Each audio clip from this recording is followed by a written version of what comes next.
I'm Morgan, and I'm elated to be taking a look at some new to me old books from my grandparents. So my grandparents have always been prolific readers with a passion for literature and for learning, and they have collected a great deal of mini books over the years.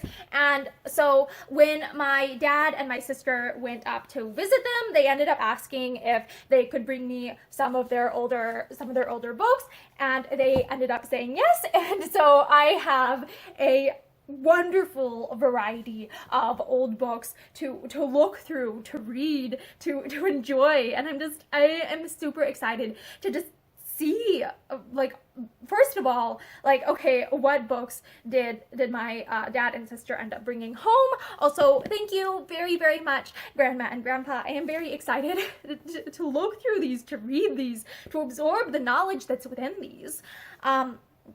So first of all, I have Hawthorne's Wonder Book by Houghton Mifflin Co. Oh, Houghton Mifflin Co. I think this is the same like company that published the Children's Hour. So they are, I guess, a publishing company that I've read other books from before. Oh my gosh, this is going to be interesting. Hawthorne's Wonder Book. Already, I'm like, okay, like this is. Wow.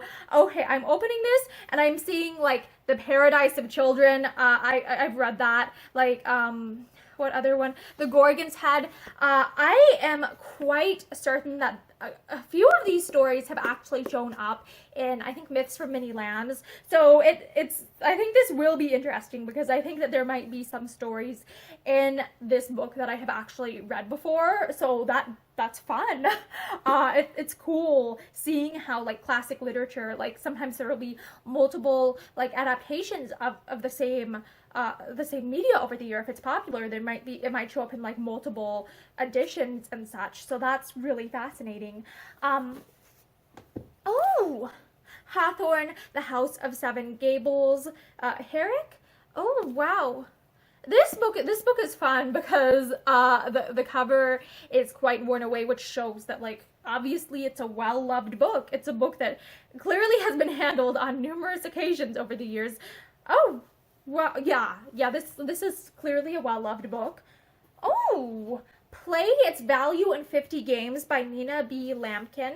This looks interesting. Oh my gosh, and it has like this old like photo too. This will be really cool to learn about like what people thought about.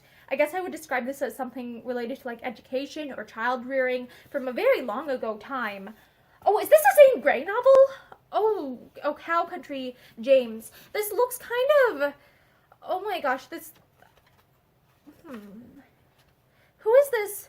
I'm trying to figure out for sure who this is by. Okay, this is by Will James. Okay, so this is not a Zane Grey novel, but this is A Cow Country by James. And the cover art is just, it's absolutely lovely. It's like this, like, black image on top of the brown cover. It's very striking. I love the choice. It's so dynamic. I love it. Oh my gosh, and it has like an image here too. Like, it is so fascinating, like seeing these old books, seeing what was included within them. It's so much fun sometimes. Okay. Ooh, Protestant Revolution, Epochs of History by Morris. So this will be, oh my gosh, this book has like, how do I describe this? It's like indentations in like the design on the back and stuff. Like, this is very fascinating, and it's a very petite little book, and the writing in it is quite small. So this might be a little bit, okay, for this book, I would probably actually have to read it without my glasses. I'm quite nearsighted, so if something's small, I can just bring it really close to my face to see it clearly. But this might be a little bit difficult to do a reading video on, just because like my nose is basically in the book to read what's in it. But depending on when this is from, it'll be interesting to see like what were people's attitudes at this specific era. Oh, Paul Bunyan by Stevens. Oh wow, this is like the cover. This like when I'm opening it, it's like the paper is quite brown, and I'm wondering, oh wow, like I'm trying to figure out if this was originally this color or if that's just like, you know, the aging process. So it's fascinating because I would really like to learn more about like how old books were made, what materials they were made from. Oh my gosh, and this appears to have been an old library book because it still has like dates of stuff like on stuff like that. So wow. Yeah. That's fascinating. Like it just has a bunch of like clearly this book has been read a lot of times, but it's sad thinking about like okay, so the person who checked this book out in like 1937, like what happened to them? Like are they still alive even? It's just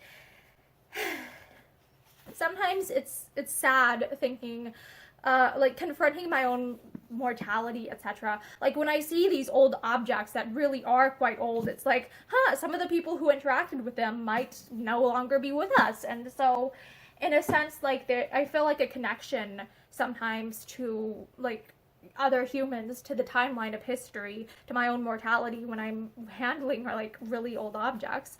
Heidi. Oh my gosh, this is Heidi. Oh, this is also another old library book. Oh my gosh, this one appears to be from 1925. So good. Yeah.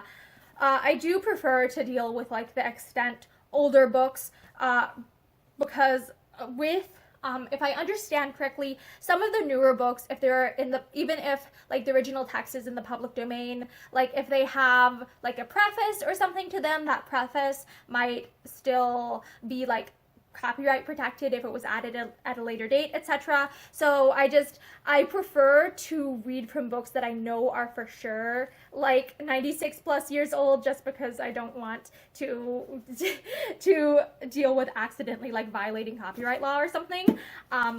So yeah, but again, disclaimer, I'm not a lawyer. Oh wow, this book is heavy. This has Josephus Historical Works New and Complete Edition Illustrated. This is really decorative. Oh my gosh, how many pages is this?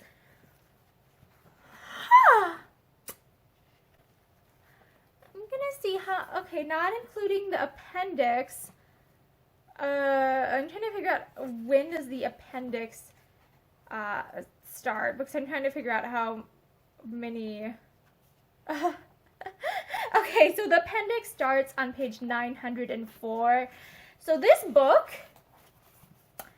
is 903 pages and quite heavy. This is going to be a lot of fun. Oh, wow. This is just, I feel a little bit nervous handling this particular book just because I'm like, okay, this is quite heavy. I don't want to accidentally like damage it too much. And I am cautious, like, oh my gosh, what if I accidentally tear the pages, because they are quite like thin pages. They remind me of like they're very thin, which is lovely for fitting in lots and lots of information, but I'm like, oh my gosh, I'm afraid that this might tear easily. Then I have, ooh, Eclectic English Classics, Stevenson's Island Voyage and Travels with a Donkey, Armstrong.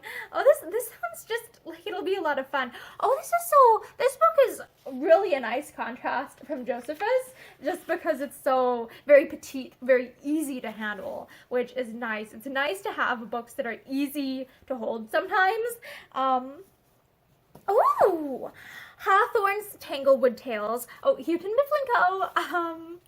Oh, this is, oh my gosh, yeah. This has, oh my gosh, the Minotaur, the Pygmies, oh my gosh, the Golden Fleece. This has some stories that I recognize from, what is it? Myths from Many Lands, from the Children's Hour. So clearly some of Hawthorne's works or adaptations of older works are quite popular, or were popular at one period or another in time. And then The Eve of the Reformation by Gasquet. I apologize because I really don't know how to pronounce that correctly. Oh, this has like a little bookmark in it. Yeah, page 209. Like this has a bookmark in it, so clearly, yeah. And then some underlying text saying, "It is unnecessary," he says, "to defend the law prohibiting any English version of the Bible." Yeah, that's interesting. Like I I think it's interesting that like someone like decided to mark this, like to mark the actual text itself, to put a bookmark here, because clearly this is something that was very, very important to whoever like read the book last. So I am not 100% sure who put the bookmark in, but it's clearly something that was important, very important. And then History of the Protestant Reformation by Cobbett. I have a lot of, apparently there are a lot of like religious texts on similar subjects to each other. Oh, this has, oh, this is so sweet. It says, "Our patron, I do not remember ever to have asked anything of Saint Joseph which he did not obtain for me, Saint Teresa." Oh, that's just so sweet. I love seeing like these bookmarks and stuff because it shows like where did someone like leave off reading, or what part of the text did they keep returning to time and time again. So it's fascinating to think about that and such. Ooh, Story Hour Readings, 8th Year by Hartwell. Oh. Huh. This book has some residue of some sort at the front. I am not sure, but I think this book might need a dusting because that might be a dead bug. I might take a closer look at that a different time. This book seems to be having a partially missing cover. A Journal of Researchers Darwin. It's very difficult to see this. Oh, this appears to have been another old library book. Trying to figure out when what particular year this particular one was from. Huh. Postscript, contents. Yeah, I'm not finding what particular date that this particular edition was from, but it does look as if this was a very frequently handled and well-read book, simply because of how beat up the cover is. It definitely shows a lot of signs of wear, which means it must have been well-read, well-liked, popular. Oh. In the Saddle with Uncle Bill by, oh, this is by Will James. Oh, this is fascinating. This still has the dust jacket, or the dust cover on it, which I think tends to be, like, sometimes these don't survive. Oh my gosh. Yeah, I think this might be a slightly, oh, this has that, like, an illustration again. That looks kind of like, oh, where was that? It looks very, very similar, if not the same as this illustration here. In the Saddle with Uncle Bill. Trying to figure out if this has a specific publication date. Okay, this one I think is still, this one's probably still under copyright protection. And it does have like a little specific note in it that's like dated to 1935, but I don't really want to read that for privacy reasons. And the next of all, there is The Last Days of Pompeii by Bulwer. Oh, this looks fascinating. That is a catchy title, like a catchy title. This one also needs a dusting, is the nicest way to put this. Oh my gosh, yeah, I am going to need to shower after this because I am also covered in like book like falling apart books all over me. The Last Days of Pompeii. This looks fun. Oh, this is a very beat up book. A very beat up book. And the Beacon Second Reader, I think it might say. Oh. And then the Story Hour Readers Book 1. This one's really, wow. This is a well-loved book. This one is from 1913. This one is, oh wow. Very well-loved. Very, very well-loved is the best way to put this. 1914. So yeah, these are some exceptionally well-loved books. I'm also just thinking, like, how do I handle these without them literally falling to shreds in my hands? That's the question.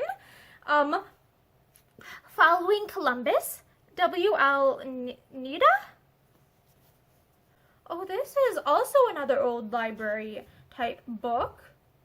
Oh, from 1929. Okay, I might not, wait. This is weird because at one point it says 1929, but another time it says 1923. So I'm wondering if this might be like a reprint, etc. Oh, but this will be interesting. Oh my gosh. Like the pages in this feel very glossy compared to some books, which is interesting. And then the Winston Readers Furman and Maltby Primer Manual, and this is very, very faded, and it shows like an old woman with like a spotted pig. Oh wow, wow, wow, this is very fascinating. This is absolutely fascinating. It has like illustrations, but this book, there are a couple things that I'm wondering about this book. One thing is I can tell that this was very, very well loved. And another thing is the pages look very, like, jagged. Like, they're very, very jagged. Oh my gosh, and here's an illustration of, like, a fox with a lamb. This is fascinating. I love seeing all these old books, and this is something that I do feel kind of passionately about, is trying to transform some of these works that otherwise would be disintegrating into a format that can, like, more so last the ages, last the test of time. Because the thing is, some of these books are disintegrating, and so like reading them, making videos about them like this helps to like keep the text, the actual content of them alive, even once their previous physical form is no longer with us. And I also feel very passionately about making things like accessible. And for some people, it's like they might not have the time or the ability to be reading the physical books themselves. And so having these in a video type of format, I think is something that might be helpful for some people. So I do think that I will end up making reading videos with at least a good chunk of these eventually someday. Here's hoping. So yeah, thank you very much for looking at these old books from my grandparents, and I am also like ultra super thankful to my grandparents for giving me these books, and I am just in a very good mood and excited to help preserve like this literature for future generations. I hope that you have a great day. Bye!